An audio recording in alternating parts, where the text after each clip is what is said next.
Middle class family से ताल्लुक़ रखने वाला अब्दुल अलीम ख़ान आज एक बहुत बड़ा प्रॉपर्टी टाइकून, सियासतदान और इस्तेहकाम पार्टी का सदर है।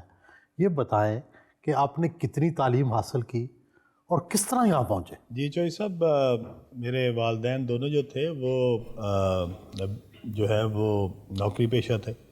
मेरी वालदा जो है वो प्रोफेसर थी। कहाँ पढ़ाती थी? वो फ़िलासफ़ी पढ़ाती थी अफवा कॉलेज में। जो मेरे वालिद थे वो प्रोफेशनल बैंकर थे। वो एक बैंक होता था ग्रैंडल्स बैंक, तो वो ग्रैंडल्स बैंक में थे और वो रिटायर जब हुए तो वो ग्रैंडल्स बैंक से रिटायर हुए थे। मैं जो था मैंने पहले क्रेसेंट में गया, स्कूल मेरी क्रेसेंट था, फिर गवर्नमेंट कॉलेज गया, फिर मैंने वहाँ से बैचलर्स करके बाहर गया, कनाडा गया। लेकिन मैं अपनी एजुकेशन कंप्लीट नहीं कर सका। मैं लास्ट ईयर मुझे जो है वो कैंसर हो गया था और फिर मुझे उसका 1 साल 1.5 साल इलाज कराना पड़ा। तो बट अल्लाह का शुक्र है, अल्लाह ताला ने मुझे सेहत दी और फिर मैं जो है मेरे कारोबार जो है वो अपने, जब मैं कनाडा गया तो स्टडीज़ के दौरान ही मैंने अपना कारोबार शुरू कर दिया था। वो कैसे? वो मैं यहाँ से जो है वो अपना एक्सपोर्टर बना। यहाँ से मैं गारमेंट्स बेचता था। वहाँ पे मैंने रिटेल शॉप्स बनाई कनाडा में और फिर उसके बाद मैंने वहाँ पे होलसेल शुरू की।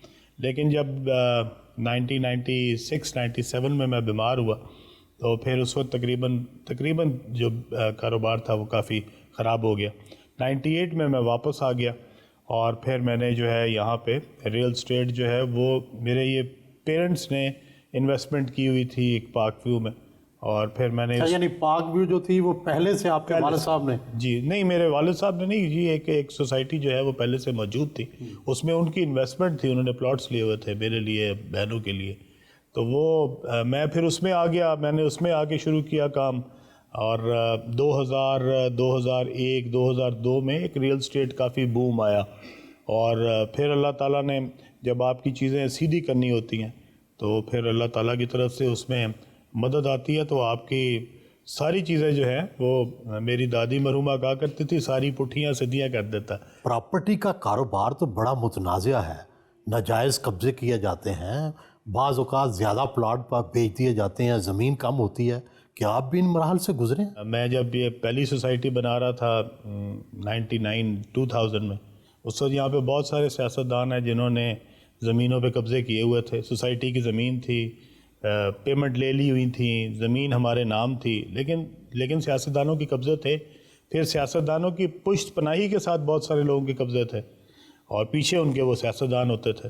सो बहुत सारे इश्यूज़ जो हैं वो बिल्कुल जेन्युइन हैं और लोगों के कब्ज़े होते हैं और मुख्तलिफ मराहिल में मेरे ख़्याल में मुझे इसका सामना करना पड़ा। अगर चौधरी साहब आपको मैं ये कहूँ कि पूरी दुनिया में अगर आपने रियल एस्टेट का कारोबार देखा हो तो अदर दैन द IT, ये सबसे ज़्यादा जो लोगों ने प्रॉफिट कमाया IT के बूम से पहले वो रियल एस्टेट वालों ने कमाया। जी, सदर ट्रंप है, मलिक रियाज साहब हैं, आप हैं। तो मेरे ख्याल में रियल एस्टेट से बेहतर जो रिटर्न्स हैं वो दुनिया में और किसी भी कारोबार में नहीं है। प्रॉपर्टी टाइकून तो आप बन गए, सियासत में कैसे आ गए? 2002 में मुझे शौक़ हुआ कि मैं सियासत करूं। मेरे कोई दोस्त थे तो उन्होंने कहा कि आप जो है वो अगर अल्लाह ताला नवाजे तो आपको उसके अंदर कोशिश करनी चाहिए कि आप। लोग कहते हैं ना जी, ये प्रॉपर्टी टाइकून इसलिए आते हैं सियासत में अपने बिजनेस की हिफाजत कर। जी वो इससे उलट है, बल्कि जो अच्छे कारोबारी हैं वो सियासत में बिल्कुल नहीं आते।